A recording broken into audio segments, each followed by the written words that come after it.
Hey, what's up, everyone? Welcome to another episode of Masters of the Retroverse. I am your host, Adam, and with me, as usual, is Mr. Man-at-Arms, David. What's up, buddy? What up, dude? What's going How on? you been? Oh, man, just busy. Just busy. Yeah, I think we've all been busy this past week and a half or so. Like, hit the ground running. I know, it's just we got a lot of stuff going on.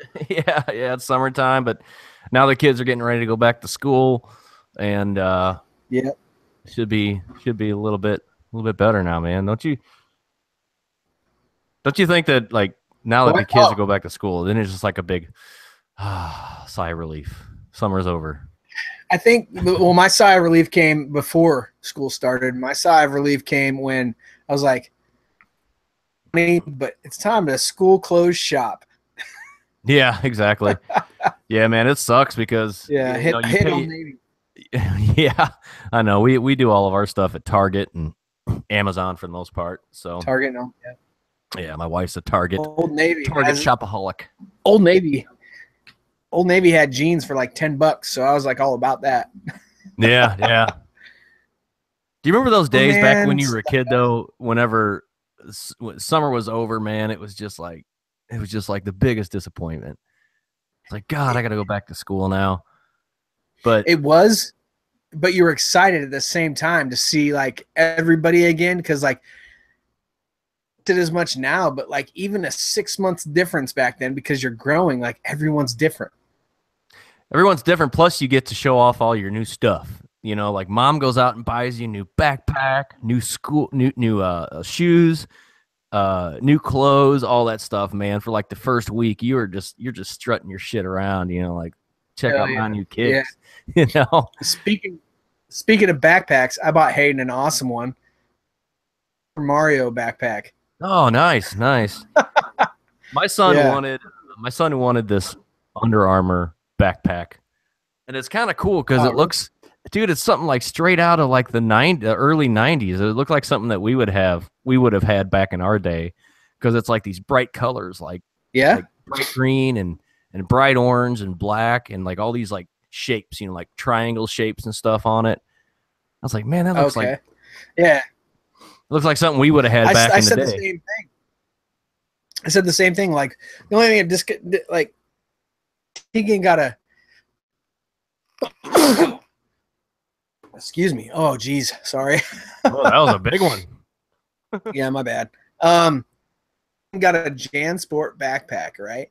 And you remember JanSport, right? From we had JanSport in the early 90s. And they used to be that tough canvas material. Like they were really good, right? Yeah. And like she had a cool pattern on it. She's got a cool pattern on her backpack. But like feeling it, it doesn't feel like that classic JanSport backpack that you and I used to have. You know what I mean? Like now it feels like she gets too many books in there. Like eventually this guy's gonna rip. You know what I mean? It's cheap. Yeah, they're a lot cheaper. Well, of course, he wanted this backpack and made by Under Armour, and apparently it's like the hot item because my wife, they deal with Under Armour, like they sell on Under Armour stuff where she works, so she can get the stuff at cost. So she orders it, and it's like 2 weeks later, it's still on order, and then she gets an email and says that it won't be shipping because it's out of stock. And oh man, apparently this is like the most popular backpack in the world right now, which is kind of funny, you know. It's like just throwing it back to, you know, our styles and stuff that we had back then. You know, all that stuff's coming back now. It's kind of cool. Yeah, but remember, it's cool to two-strap now. Strap back then. Oh yeah, that's right. Yeah, man, you had the one shoulder that shit back in our day. Yeah, man, you weren't cool unless you were one-strapping.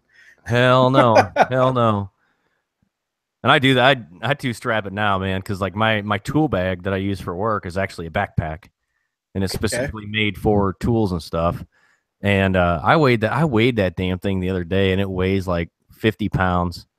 And my back, there's no way in hell my back would be able to handle just one shoulder in that thing, you know?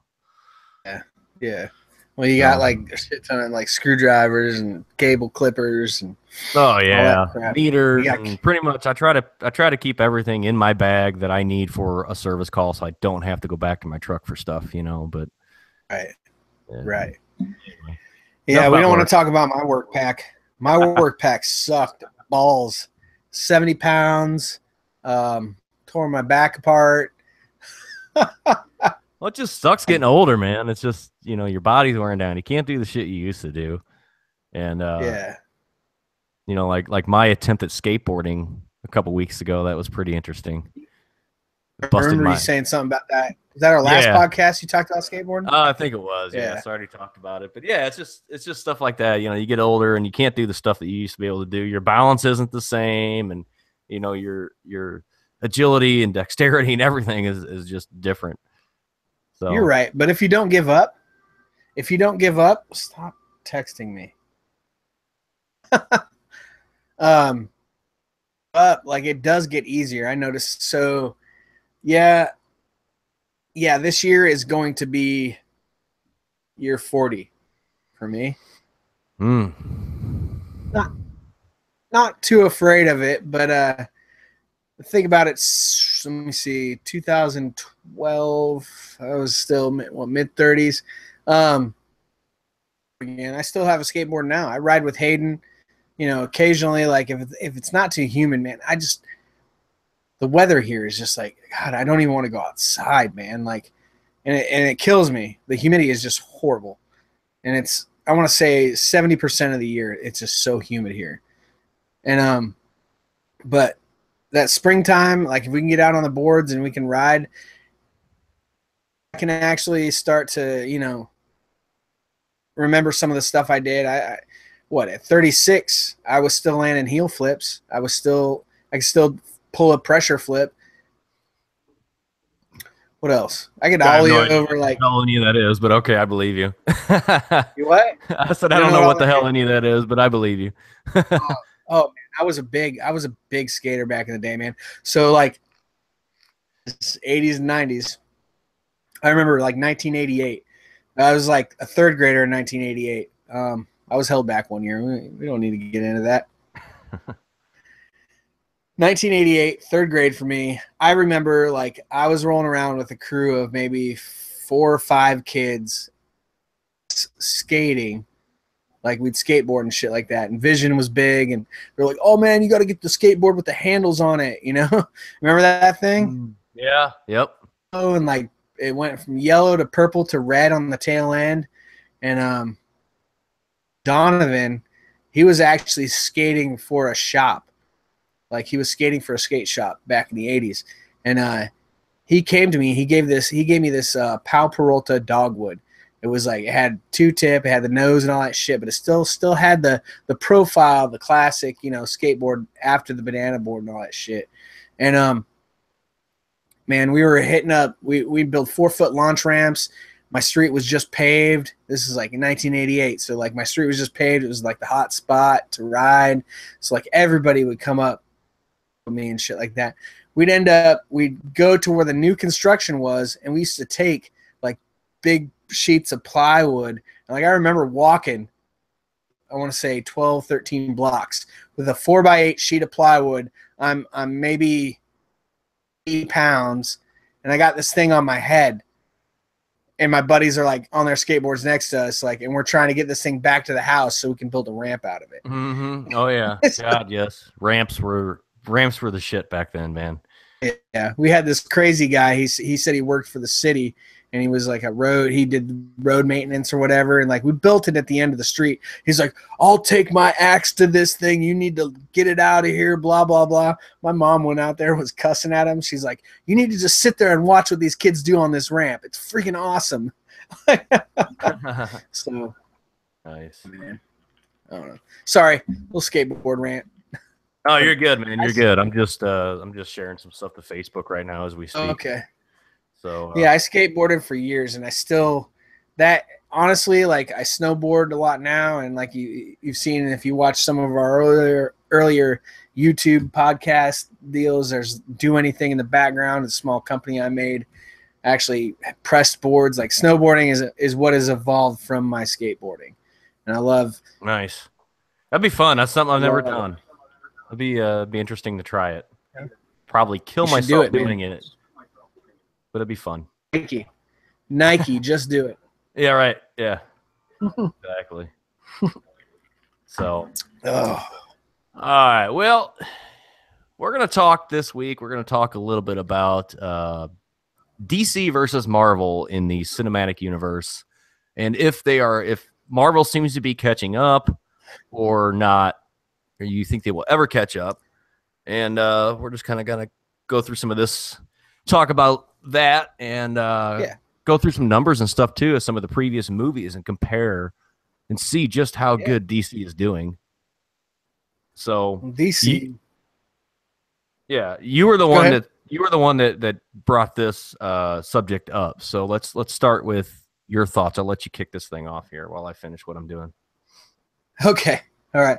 So my whole thoughts on the DC Marvel universe thing is if you go back in time and you think about the original Superman movies, DC was a monster. Like they had the foreground in making the movies and all that stuff. The Warner Brothers, like they had it. You know, they were doing it. They lost momentum. Don't really know the reason why they lost momentum. The Superman curse, maybe, but Yeah. but the and I mentioned this on our page, and actually I got a couple responses from it. But having that DC could have took the time or figured out what their plan of attack was to really stories before next summer's release of the Justice League, right? Next summer, 2018, right? Yep. So, like, I just think, you know, Marvel did great building their platform before releasing the Avengers movies, you know, especially with Tony Stark and the Iron Man concept. Like, you really didn't even see. I'm thinking right now, I think Iron Man 3 came out either right before or right after the first Avengers, right? Yes. You can fact check that. I don't know. Yeah, I will. Yeah, let's see here. But I'm pretty sure, like, to have that, to have Superman's story be told, great job building it up. The way I like the storytelling in the first Superman, the Man of Steel telling. Mm-hmm. There were some things that were off topic that didn't really work with me well, knowing as much of the story as I. The Codex piece being implanted into Kal-El as Jor-El is, you know, fighting off Zod and all that shit and pushing him off. And then there was like, what, a week or a month or however long it was delay, really exploded. So it's like we sent him off, but Laura stays there now. I know she's in mourning and all that shit, and they send Zod off to the Phantom Realm. So like that part of the story, actors, like I feel could have been told a little different or maybe incorporated better into the story, the whole Codex piece. I feel it was lost in the story that they tried to tell by the end of the movie. You know what I mean? Mm-hmm. Yeah. Well, I mean, as far as storytelling, who do you think has the I guess the upper hand on that? If I had to really think about it, to be honest with you, Marvel has fucked up with the Hulk story. Mm-hmm. Fucked up with Black Widow's story. The only story that's truly told in my eyes, like the full story, would be Captain America. Mm-hmm. Tony Stark's story wasn't like fully told.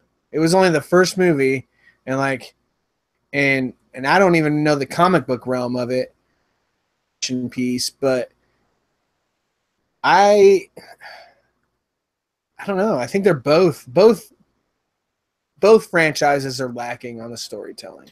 Well, there's been more Marvel movies, right? But you almost have to. You can't tell the entire backstory within a 2-hour movie on a lot of this stuff. And so I do hear a lot of people complain about both DC and Marvel, saying that, well, they left this out and they left that out. And there's a lot of stuff that they left out. But, coming from somebody like me, who's not really huge into the comic book side of it. I like comic books, don't get me wrong, but I haven't really sat down and read most of these stories. I don't even notice it.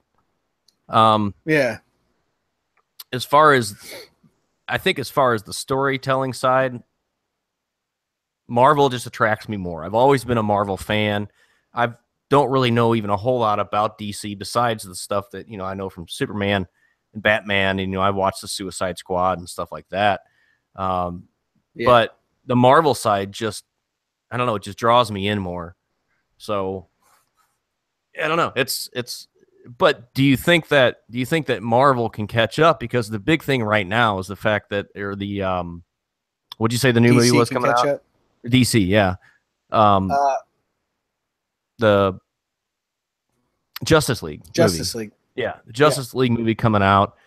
Could this be the big thing for DC to catch up? Well, I don't really know. I don't really think so, because they haven't had a lot of the backstory movies like Marvel has. It's like Superman. Marvel, right? Well, yeah. I mean, you got the Superman movies, you got the Batman movies, but they're bringing in, Batman movies are a totally different franchise, though. They're totally different, especially after you change character and move to Bat. And all of them are Warner Brothers. DC and Warner Brothers are like this, like they're tied, like Marvel and Disney, right? Is it Marvel and Disney? So like they're both tied together. So, but Bale Batman's, right? Now we're talking about Ben Affleck, all right? And you give us a Suicide Squad, and or is it Suicide Squad? Or is it Batman versus Superman? He walks by his bat suit, and it's got "ha ha ha" printed all over it, right? So now we're gonna jump, because like in the storyline, that's when the Joker kills Robin. Yeah, I've heard now that. We're gonna miss all of Batman's story, and we're just gonna jump into the Justice League. Like, you can fill me in with a little bit of backstory or whatever here and there, but that's not going to satisfy me, especially with such a deal as the Joker killing Robin. Right. And then I think DC saw what Marvel's been doing over the last, 15 years.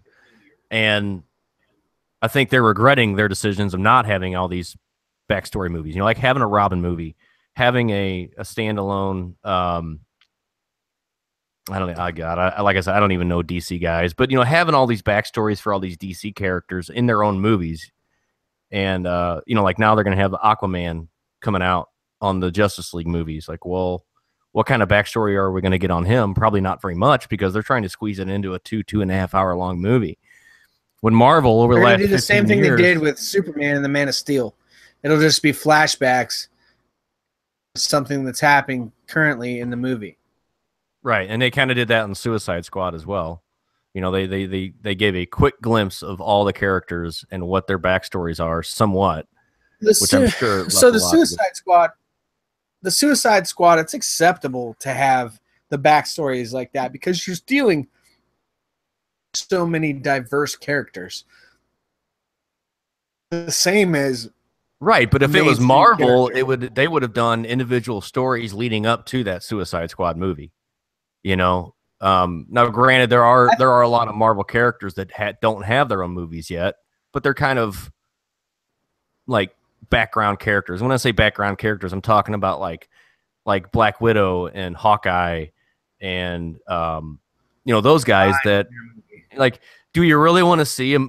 Everybody's bitching right now. I hear a lot of people complaining, especially women, not being sexist or anything, but they're bitching about the fact that there's no Black Widow movie. And honestly, I don't think that would be enough to intrigue me, because she doesn't have really any superpowers. So it would be basically like watching a female James Bond movie, right? I mean, because that's all she is. She's a Russian spy. Right. How is that attractive? I mean, how is that attractive to comic book superhero fans like us? It's just what it'd be? It would be a remake of The Hitman, but with Scarlett Johansson.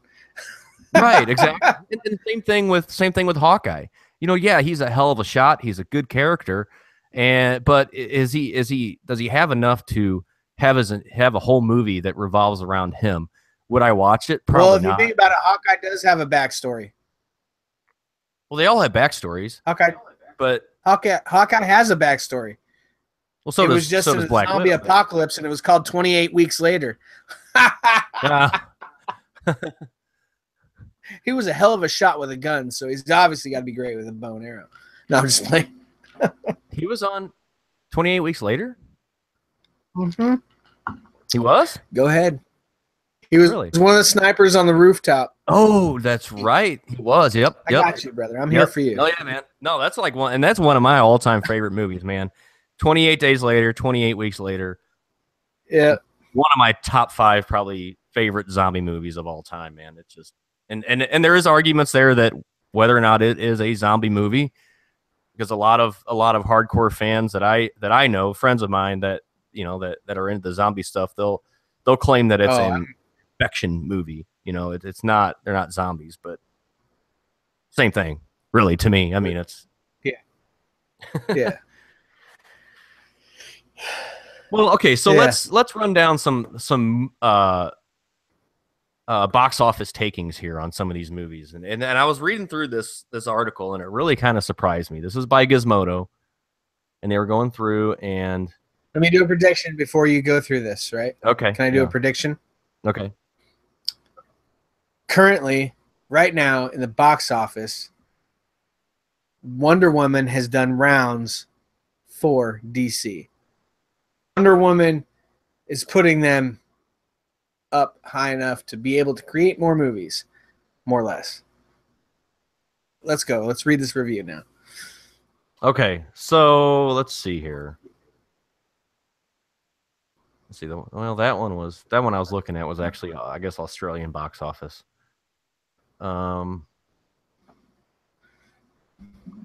So are we going to do domestic, or you want to do worldwide? Let's go domestic first.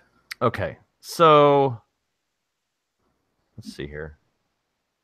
Man, this doesn't seem right. 642 million for The Dark Knight.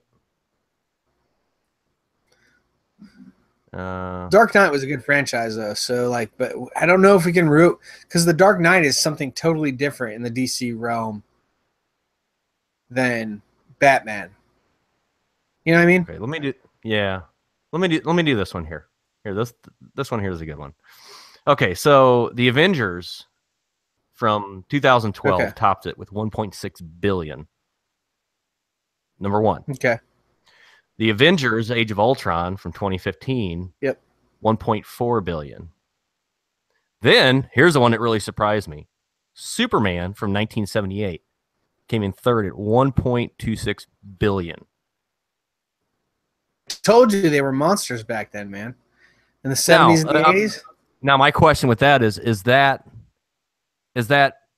translated to today's dollars, or was that 1.25 billion back in 78? Because that is a hell of a lot of money. I mean, that's probably, $1 billion back then is probably equivalates about 2.5 billion today. So yeah, I'm going to go off the assumption that that's probably equivalates today's dollar. And then you have Iron Man 3 at number 4 at 1.25 billion. So basically right the same neck and neck with Superman. Number 5, you have Spider-Man from 2002, the first one, at 1.19 billion. Number 6 is The Dark Knight at 1.17 billion. So that's right there neck and neck with Spider-Man. Captain America Civil War, 1.15 billion. The Dark Knight Rises, 1.14 billion. Spider-Man 3, 1.09 billion. Spider-Man 2, basically the same, 1.06. Now you get out of the $1 million and we're talking, or billion, now we're talking millions. So Superman 2 from 1981 is 874 million. And then you have one of my favorites, the original Batman from 89 at 873 million. Yeah. Oh, man. So you can see that now we're getting down there. Like the top has been mostly the Marvel. Now we're getting down into some of the mid-level stuff, and it's DC. Yeah, yeah. So Batman versus Superman: Dawn of Justice did 872 million.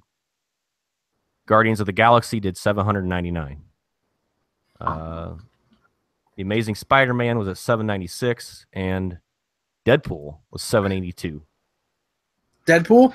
Yeah, 782. What? Yeah, Deadpool so much higher. Well, but you got to think about it. They weren't going to bring little kids to that movie. Exactly. Yep. They probably could have. They probably would have been up there into the 1.2 billions if they had an edited. If they would have edited it to where make it PG-13. But there's no way they could have done that movie justice. It wouldn't be Deadpool. No, it wouldn't. It wouldn't be Deadpool. Oh no, God no. No, there's no way. So then you got X-Men: Days of Future Past at 771 million, Suicide Squad at 745, Winter Soldier 737, Amazing Spider-Man 2, the original Iron Man at 687, Man of Steel at 671. Yeah, Batman Forever 652, Doctor Strange 648. I really thought that would have done more than that. Doctor Strange, yeah, wow. Yeah. So thinking about it, it's like at this point right now, Marvel is just dominating the box office, and it's true. Mm-hmm. Yep. Know what we're gonna do, which is fine. As long as they keep making good movies, I'll keep watching them. I don't really have that much of an interest in DC anyway, so it doesn't really hurt my feelings. Why not? I'm just not into the DC characters, man. I'd rather watch Marvel stuff. Bro, how do you not love Superman, dude? Like when you think about superheroes, the whole word superheroes, right? Superman, dude. No, and I loved the Superman movies back in the 80s, late 70s, early 80s. I like the Christopher Reeve movies. I really couldn't get into what was the one, the Superman, was it Superman Returns, I think? The one with Kevin Spacey. That one flopped, dude. But Man of Steel, rated. I think Man of Steel is underrated. I think Superman versus Batman's underrated because everybody had this thing with fucking Ben Affleck coming in there and taking it after Christian Bale and being an older Batman. That's what this show is about. It's not about, like creating Batman. It's like Batman's been established and now he's older. He has gray hair. He's beat up. It shows you in the movie like he's still jacked. He can still fight, like I think Ben Affleck did all right, and people can hate me for it, but like I think he did all right as an older Batman. He's not trying to start over with the franchise. They didn't start Batman's story again.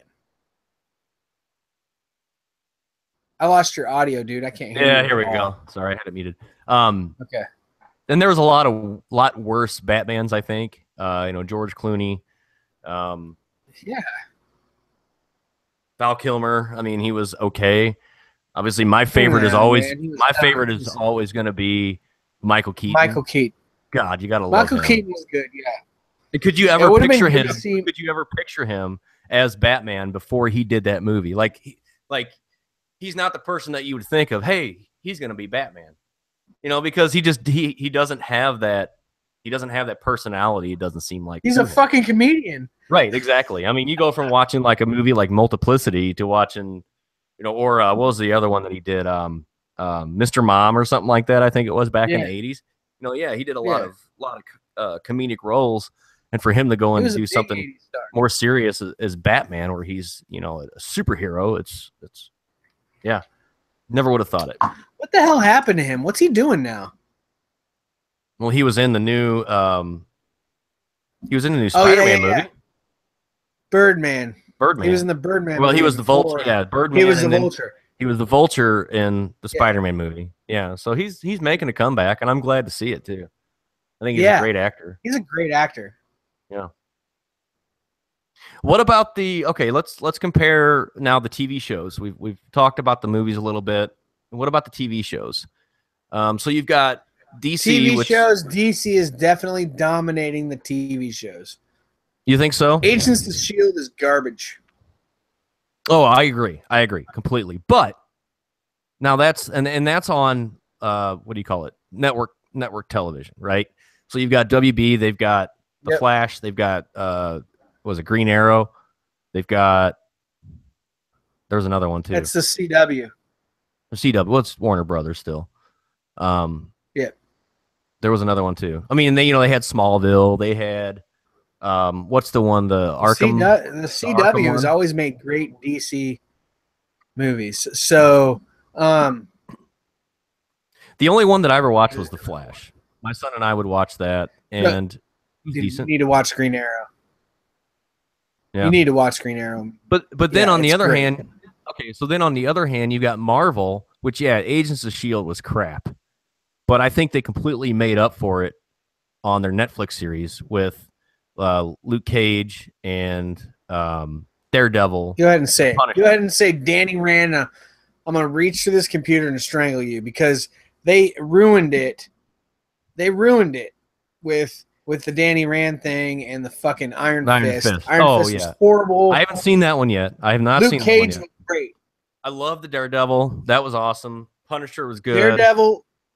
They probably should have saved that for Lat. What's her name? Daredevil, because it was so awesome. What was the one with the the one with the chick? Jessica Jones. Yeah, I got you. That one was okay. It was decent. I actually didn't make it all the way through that series, but I don't know. I mean, I think that Marvel kind of has an unfair advantage though, because, well, no, I'm not going to say that, because I think you're looking at two different things here. You've got network television, which there's going to be more people probably that watch that, so their numbers are going to be higher. But then you got Netflix, which is free subscription, right? It's what you paid for already, right? And so you got Netflix, which is a subscription-based network, and there's probably not going to be as many people. You know, the numbers may not be as high. Plus, those shows aren't exactly good for kids. You know, so I think they're cutting down their numbers a little bit. So, this storytelling was horrible. Jessica Jones's storytelling, Luke Cage and the Daredevil were good. The fact that occasionally all 4 seasons crossed over with each other was good. Like those episodes when you see, what's the nurse name, the black chick? Because Claire? No. She's not black. She's Cuban or Puerto Rican or whatever. But like, when she crosses over across all worlds, like they build her character up, because she's a badass in the comic book, The Defenders. Like she's a badass, and she's doesn't have any abilities. She doesn't have nothing, but she's a badass. And she was introduced with the first with what was it? Jessica Jones introduced her, I think. No, she was on Daredevil first. Was she on Daredevil first? I thought it was the redhead chick in True Blood. You're talking about no, she was. If it's the same gal that I'm thinking of, she was the doctor on Daredevil that he kept going to get stitched up and shit. Yeah. Right, to be in, like, yeah. Okay, because I thought it was Jessica Jones that. Okay. Yeah, and then she was on Jessica Jones. Yeah. Yeah. Well, she's crossed over through all worlds. You know. Right. And she's been she actually went to the compound of the Hand, didn't she?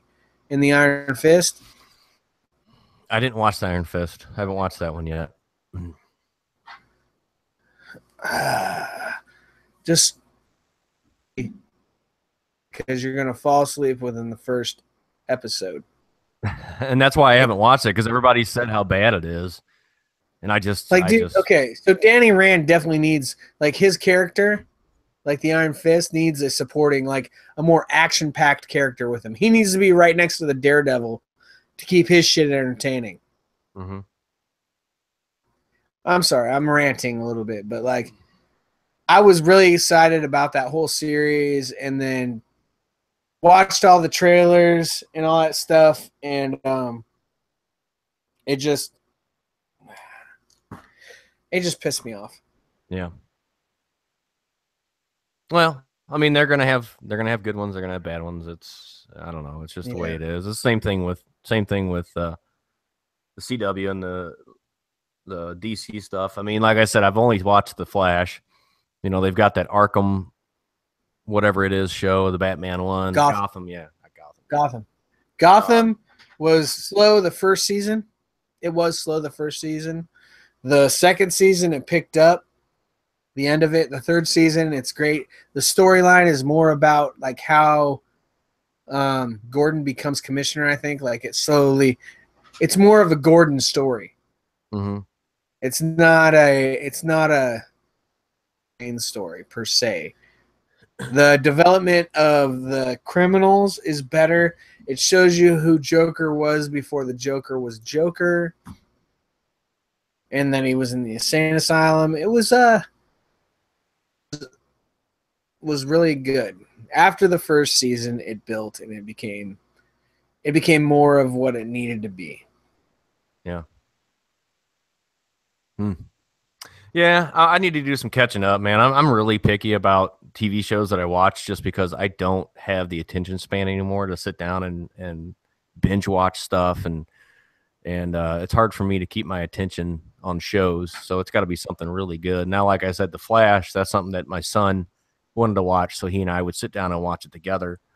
I haven't watched I'm probably like a season and a half or so behind, I think, by now, but I really like that. Yeah, the whole time Speed Force and the time realm bullshit. Like, if you don't pay attention, you can get lost in the sauce of what's really going on.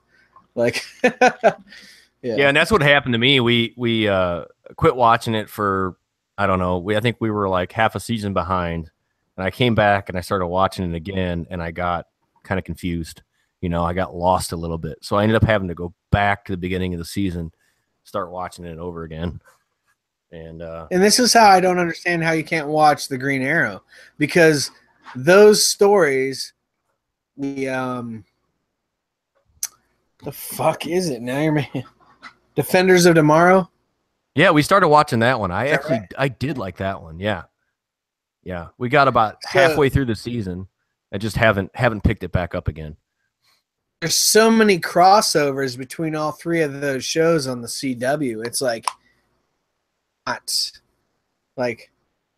can you not watch all of them? Well, maybe you're not far enough. Like you said, you're about a season and a half behind in the Flash, and they really started connecting all three storylines. Yeah, like in the later season. Well, I saw the part where they kind of connected with the Flash or the Green Arrow. I did see that one. And I've seen some of the characters from the Green Arrow coming over and mixing with the Flash universe and all that stuff, but I haven't crossed back over. But do you feel that they're not?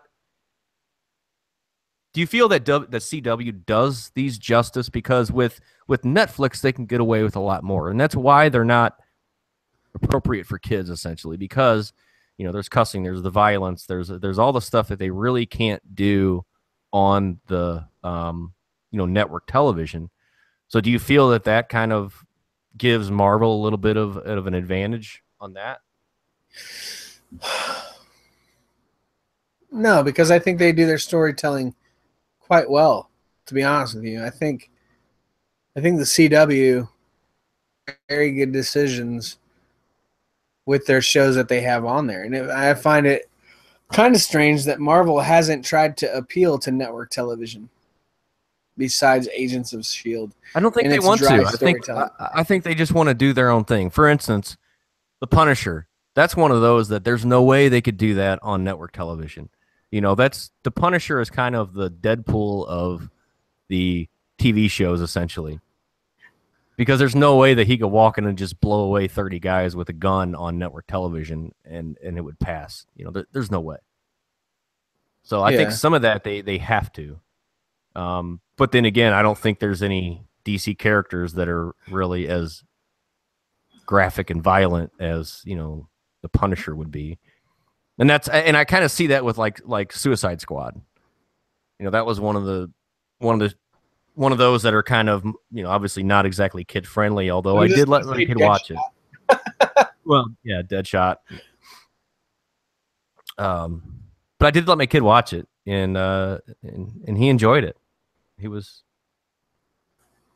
did like it, and I think honestly, I'm gonna let him watch Deadpool. Is that bad? Am I a bad parent? You think so?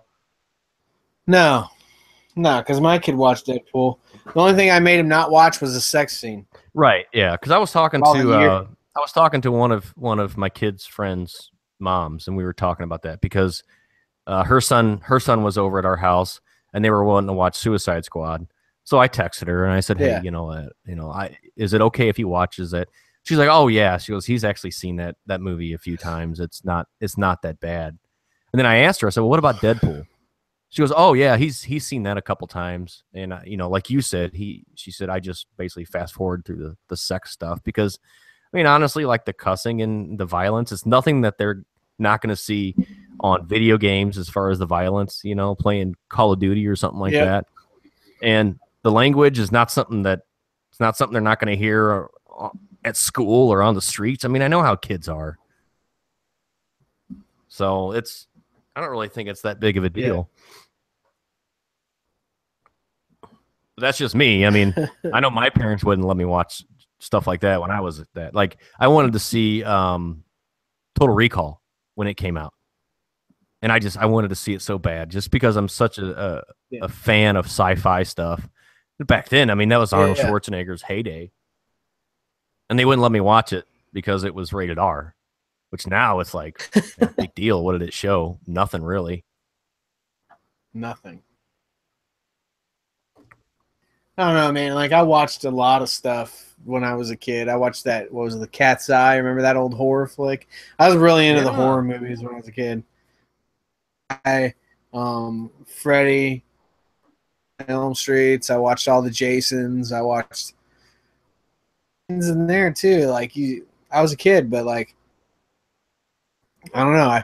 I would do this because I was afraid of it, but you know. Yeah. Yeah. Same here. So to sum up the segment, talking about the DC versus Marvel stuff. I mean, what's your final thoughts on that? Do you think that they're with the new Justice League movie that it's going to help them, or do you think it's just going to kind of keep them at that plateau that they're at right now?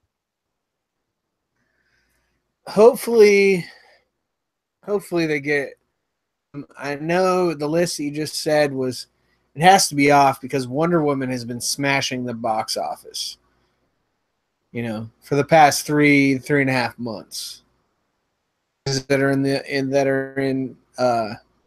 movie theaters for not even like a month, and they sit stagnant for a month, and then they come to, you know, either straight to DVD or they'll go to streaming. One of those ones that is still in the box office right now. Yeah. And is going to release maybe next week or 2 weeks from now to streaming. So maybe those numbers are from a few months back, but it must be because it didn't even have Wonder Woman on there. Right. So. And it's been doing good. So like, I wonder, just Google if you could, Wonder Woman's numbers. See what she's doing. Exactly what I'm doing. All right, let's see here. 795 million. Where did we stop at on that list you had before? Well,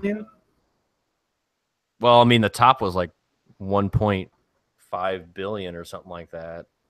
And I think I said where did we stop? Oh, it was down in like 600s. It was down to 600. So this would probably be right there where like the Batman, the Dark Knight movies and stuff are.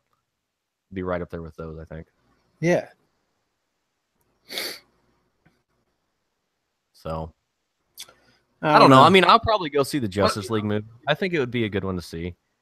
And I haven't seen Wonder Woman. Yeah. I've heard lots of good things. I'll probably wait for that to come out on Amazon or something, and I'll just rent it to watch it. I pre-ordered it on Fandango now. It's supposed to come out next week, the 16th, sometime after the 16th. So I'm gonna assume Friday. Nice. Yeah, that's cool. Guardians of the Galaxy is coming out too on video, the new one. I already got it. Yeah. Fandango now. Yeah, I watched that. I rocked already? it. I loved it. Yeah, like last week, August 1st or something like that. Huh. Okay, cool. Yeah. Well, I'm gonna have I to. love. Oh, you know what? You're right because I saw it on Amazon, and I was wanting I to buy love it. the intro. Not gonna lie, Baby Groot getting down with the stereo, like that was pretty badass. Yeah. Man, I love classic rock. I love like Chris Pratt's a shit, dude. I didn't think I was gonna ever like him as much as I do, but like Parks and Recs to this, it's like, dude, you're doing things, man. Yeah. Yeah. That's the Guardians of the Galaxy is one of my favorites. One of my favorite Marvel movies. Both of them. I love the characters. It's something different. You know, it's like superhero, but I think a lot of it has to do with it. It's superhero mixed with sci-fi. So it's kind of. I'll just say something like I didn't hear all that podcast you did for your spoilers with Guardians of the Galaxy. Mm-hmm. Say something that I noticed. Anybody else noticed? You ready? So, in the opening, Kurt Russell, right? Yeah. Is driving the car, right? And they're in Missouri. Yeah. That's where you're from. Oh, right. Missouri. Yeah. Representing. Represent, right? He's driving. And you get the overshot of the car. Okay. Is an orange. What color is the Milano? It's orange and blue. Yellowish it's orange. It's like yeah. They match. So it's huh? You think about it. Yeah. Why does that car match the Milano? Yeah. That's kind of cool. I never noticed that. Well, I've only seen the movie once, so I've got to, like I said, I'm gonna buy it on Amazon and watch it again just so I can pick up all those little things that I didn't catch watching it the first time. I noticed that from the very first thing. I was like, that's Milano's colors, man. Yeah, that's cool, man. You heard it first here on Masters of the Retroverse, folks. It might be something. It might be.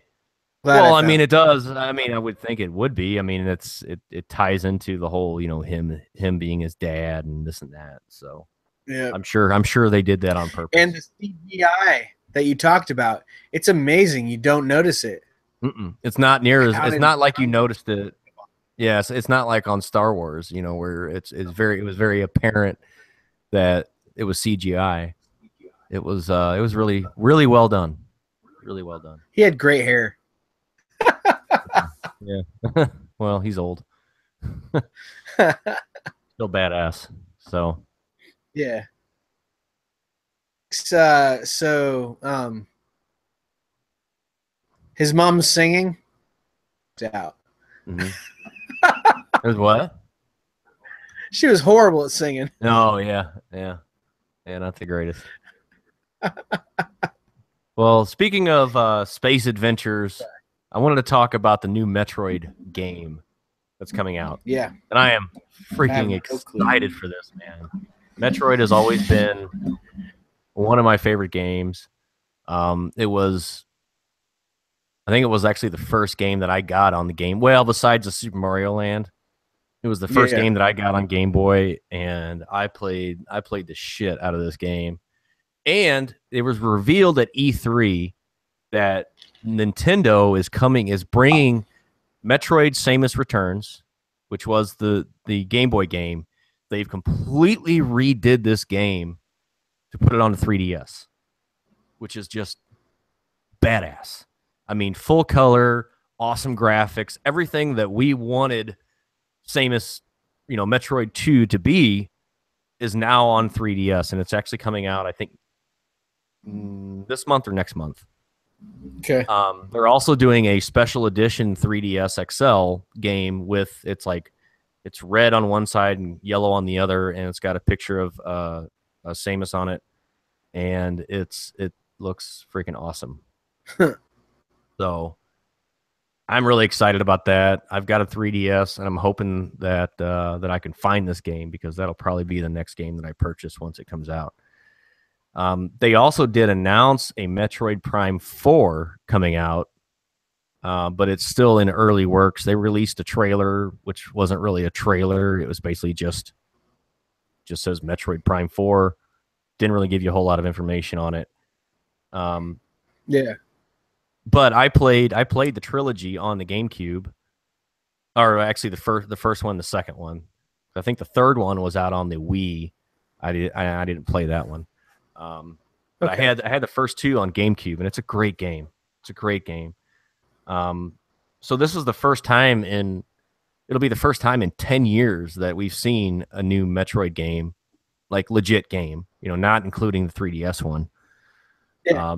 Because there was another one that came out on 3DS. It was called Metroid Prime Federation Force, and it was awful. When I got my 3DS, I bought this game thinking that, oh my God, it's a new Metroid game, and it's like a multiplayer. There really isn't even like a single player campaign. It's all multiplayer. It was not good. It wasn't like first person shooter or anything like that. It was more of like an RPG type game. Nah, it sucks. Yeah, and it did suck. So definitely looking forward to that new Metroid game. Once it does come out, we'll post something to our Facebook page with a link on it and some videos and stuff like that. So that'll be good. Yeah.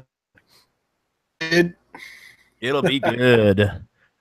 So speaking of retro video games, something that you brought up is the new Dreamcade, Retro Dreamcade. Which is vastly all-in-one. It's like a huge all-in-one video game system. Yeah. Now I'll let you talk about that for a second.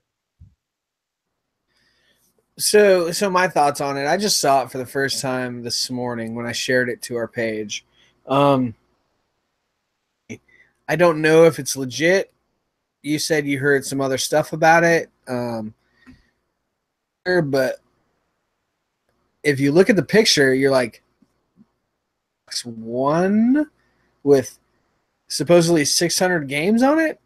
Like, I don't know if it's just like concept art or whatever. Maybe they don't have pictures of it, or I just don't know. So, I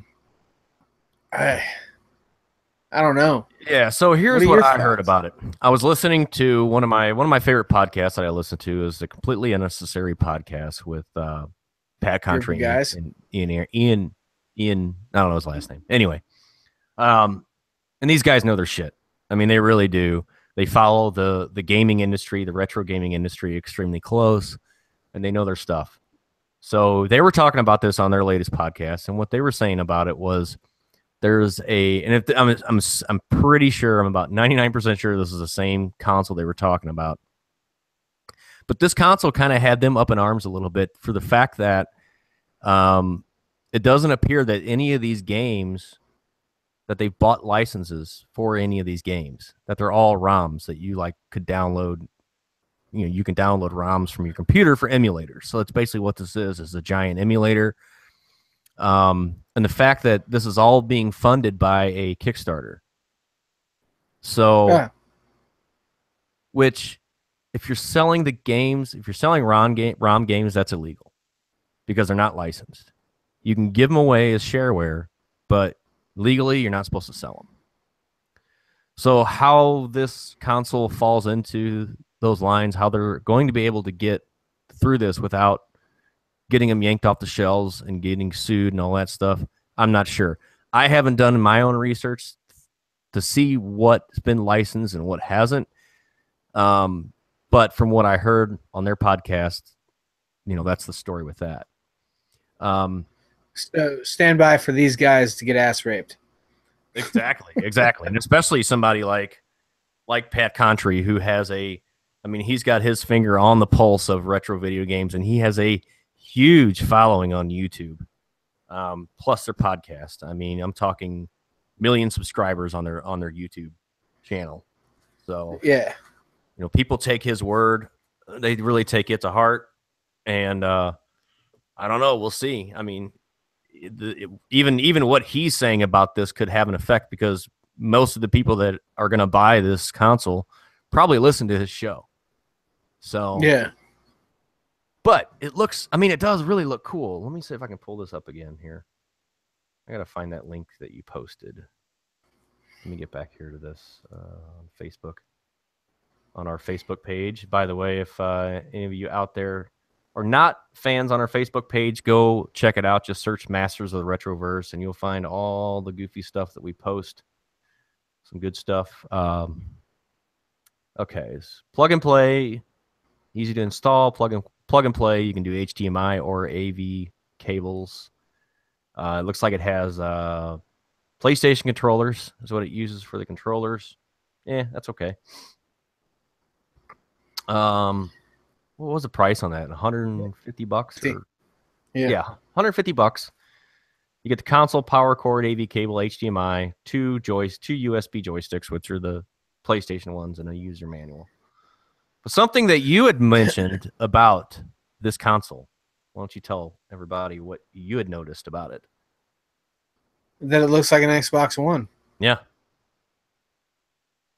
It is an exact. So like I said earlier, it looks like it's I don't know if it's concept art or whatever, but like they definitely used the Xbox One case, and then it was mirrored in one picture. Then you look at it in another picture, and it's standard like an Xbox One. The whole thing seems shady to me. Yeah. So go ahead and Kickstarter and never see it again, or any product out of it. That's what I think the takeaway from this is. Well, I don't know if this is actually out or not because there is a button to add. I mean, there's an add to cart button on the website. I'm just going to take your money and tell you to pound sand. No, it does come preloaded with over 600 classics, it says. And it features an SD card slot so you can add additional games, meaning ROMs. Let's see what the preloaded game list is here.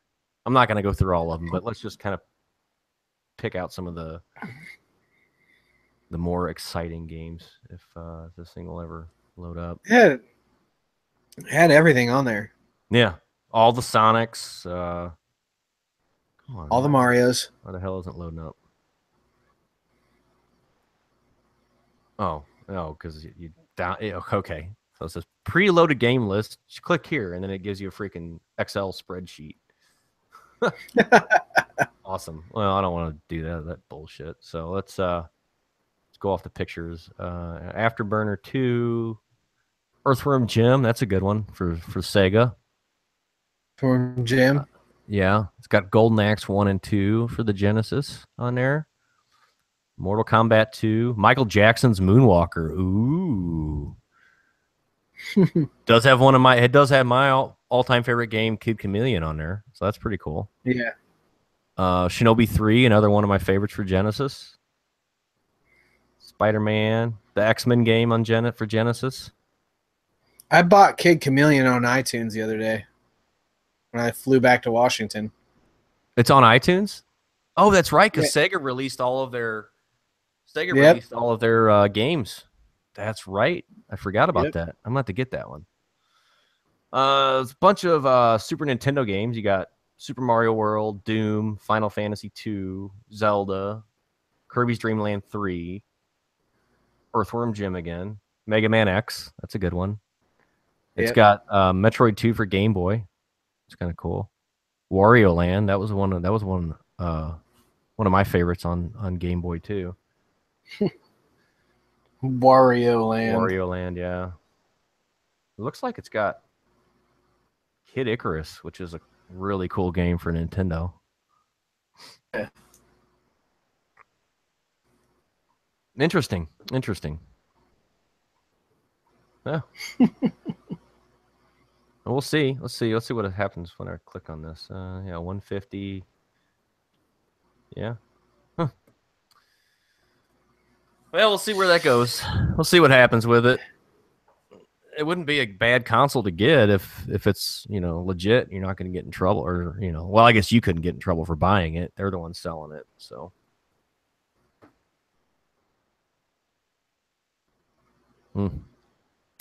I don't know, man. Wow. All right. Well, I don't know. I think we're going to wrap it up. Yeah. Any final thoughts on anything? Final thoughts are 7 days to die. Oh, yeah. Okay. You want to talk about that for a minute? Yeah, we can talk about it for a minute. Okay. All so, right. Oh God, man. Yeah, I try to talk about this. I've been playing it we've been playing it together now for what, 2 years? Almost 2 years. Yep. Been playing for a while, dude. And it drives me crazy. Like, we go in there, axes now. You got to get 3 rocks, 2 wood, a plant fiber. When it used to be 1, 1, and 1, and you can build your fucking shit up. Just like building process drives me crazy. Well, and you know, I noticed something playing it recently that yes, they did increase the number of resources that you have for stuff like the stone axe, but I've noticed that with the stone axe, you actually get more when you're chopping wood or chopping rock or whatever, and even plant fibers too for the stone axe. So maybe I gotta. yeah, because I was looking at that the other day, and yeah, it seems like it you get more resources from it. So maybe that evens it out. Yeah. What about taking away the wrench? You have to have the workbench to make a wrench now. What's that about? How do you feel about that? Besides getting a schematic to build the wrench in the forge. Yeah. Yeah, I think that's crap. Another thing that I noticed that you had actually mentioned to me was the fact that now to make concrete, make cement, you have to have a mixer. I know for a fact you didn't have to have that before, because I would sit there and make concrete and stuff on my person without having to have that mixer. And I don't know if that's 100% accurate or not, because I was playing the other night with one of my good friends. Well, I wouldn't say good friends, but a friend from the Marine Corps, Tedford, talking about making concrete on his person as well. Ryan Tedford. He plays Xbox One. I was playing with him. I was in his world, and I think I just lost Adam. There we go. I'm here. Okay, and it was pretty exciting. He talked about being able to make concrete on his person. So, well, and after you had mentioned that, I got in there and I was looking at the screen for the concrete, and it does say that you have to have a mixer. You know, it says make concrete with a mixer. Yeah. And so, I mean, I guess now you do. But as I had mentioned, I texted you last night, we were talking a little bit about it. Now you can get the plastic scraps, and you can actually make engines. Yeah. So you do that. You make the miner's helmet too. You can. Yeah. You have to have the workbench. Okay. You have to have a flashlight, plastic, a football helmet, and you know, that's funny because I was a lot. Just thinking about that today. Because on our server, or my server, the one that we've been playing the last few days, I finally found a miner's helmet. So I was able to go down below our base and start digging, start mining. But I was thinking about that. I'm like, why the hell can't you make a miner's helmet? You got a lot of a flashlight and, like you said, like a football helmet or even a hat or something, and some duct tape. Yeah. And especially the fact that the flashlight's a hell of a lot brighter than the miner's helmet. So how does that work? You know, if you're using a flashlight to make the damn mining helmet, why the hell is it so much dimmer on the miner's helmet? which is still fine. I mean, there's still enough you can see fine. Yeah. But like the flashlight is damn near blinding. It is. It is. And that was a quick rant on 7 Days to Die. Yeah. I'm sure we'll probably rant about it a little here and there each week, just because it is our favorite game. Yeah. We should try to get that. We should try to get the Joel guy on here. We should hit him up and try to get him on the show to talk to him about this. Joe? Yeah, the Joel Hubrink or whatever it is, the creator of 7 Days. Oh, okay. Yeah. I say we hit him up and see if he wants to join us, and let's discuss some of this stuff. Let's get down to the brass tacks. Get down to the brass tacks. Why are you not paying attention to console? Exactly. I am so tired of getting kicked mid-game, man. And even when I'm on my own server, like today, I was sitting there and I was playing. Nobody else was on there. It was just me. And I'm trotting through the damn desert, and all of a sudden, I get kicked. Kicked. Like yesterday, it happened to me. I was swimming across. I was halfway, and this really pissed me off. I was swimming across the lake, going after a supply drop, and I was maybe like half a kilometer, or what is it, 500 kilometers, or I was really close to it. Yeah, half a kilometer. I was half a kilometer away from it. I would have been there within like a minute and a half. And mid-lake, I get kicked. Now what happens whenever the game resets? You lose supply drop. Yep. Shit. Well, on that note, let's go play some 7 Days to Die. All right, let's do it. Everybody, you can find us on Facebook. Just search Masters of the Retroverse. You can email us at motretroverse@gmail.com. We're on Twitter at motretro. You can find me on Xbox. I'm XBadWolf79X. And David? I'm on Xbox One as Turmoil, TERMOIL 77. And then for PSN Network, it's the same thing, but 1977. There you go.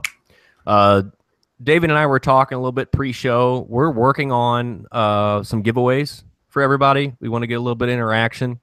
This is going to be done by our Facebook page. So if you're watching this or listening to this on iTunes or Google Play, make sure you go over to our Facebook page and give it a like so you can get the details for this giveaway, because we're going to have some pretty awesome stuff to give away. So more information will come there. I guess that's about it. We'll wrap this up. And if you have any show ideas or any topics or anything you want us to cover, just send them to us on Facebook, on Messenger, or email us, or however you want to do it. Thanks, everybody, for listening. Hey, Thanks, you can jump on with us 7 Days to Die. Hell yeah, come on. Come on with you. We're going to get on right now. Yep, we're getting on right now. We're going to play, and it's a good time. It's a really good time. So we'll see everybody next week. Have a good one. Have a good one. All right, man.